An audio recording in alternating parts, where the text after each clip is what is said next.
Sa ibang balita, pinagbigyan ng ICC ang hiling ng prosekusyon na busisiin ang ilang gamit na nakuha kay dating Pangulong Rodrigo Duterte nang arestuhin siya.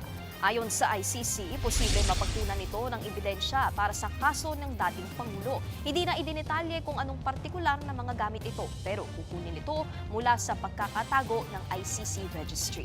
Samantala, hindi pinagbigyan ng ICC ang isa pang hiling ng prosekusyon na matingnan na ang mga susing nakuha kay Duterte. Sabi ng ICC, hindi na ito mahalaga para sa kaso. Baka raw malabag pa ang privacy ng mga taong hindi naman dawit sa kaso. Una nang tinutulan ng defense team ni Duterte ang anilay evidence hunting ng prosekusyon. Gagamitin ang mga ebidensyang ito sa paglilitis kay Duterte sa November 30 para sa kasong crimes against humanity.